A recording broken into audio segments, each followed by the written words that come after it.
আমার হাজব্যান্ডে আমি কালকে বলছি যে আমার না ইয়া খাইতে মন চাইতেছে, মানে বাইং মাছ আছে না, বাইং মাছ খাইতে ইচ্ছে করতেছে।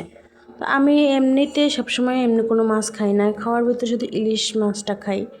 আর মেনলি অন্য কোনো মাছ খাওয়ার পর না চিংড়ি মাছটা। তো এই যে বাইং মাছটা না, এটা আমি আগে খাইতাম না, একজনকে দেখে খাওয়া শিখছি, রান্না করছে অনেক মজা করে, সে হতে আমি খাই।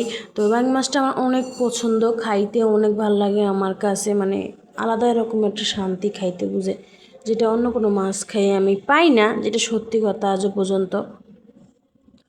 তা আমি তারে কালকে বলছি, সে আজকে এতগুলো মাছ নিয়ে এসে, তো এই জায়গায় আছে প্রায় 500 টাকার মাছ। আমি তো ভাবতেছি সবগুলো মরা, মরা মনে হয় মাছ, তাই ধরতে নিছি। আর এদিকে দেখি যে একটা জেতা শিং মাছকে একটা অবস্থা, আর একটুর জন্য হাতে লাগে নাই।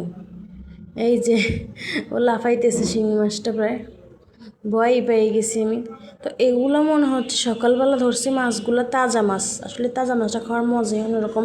কিন্তু আজকে তো আমি রান্না করতে পারবো না, এটাই দুঃখের বিষয়। কেননা আমরা যেহেতু ফ্ল্যাট বাসায় থাকি, আমরা চাইলেই কি আমরা ছাই পাই না, ঠিক আছে, আমাদের ছাই কিনে নিয়ে আসতে হয়, বা গ্রামের বাড়িতে শ্বশুর বাড়িতে গেলে ওই জায়গা থেকে নিয়ে আসতে হয়।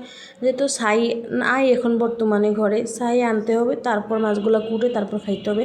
তবে এখন শিং মাছগুলো জিয়ে রাখবো পাতিলের ভিতরে, আর যেগুলো মারা ওগুলো ফ্রিজে রেখে দিব, পরে বের করে কুইটে নিব নি। এই তো, সবাই ভালো থাকবা।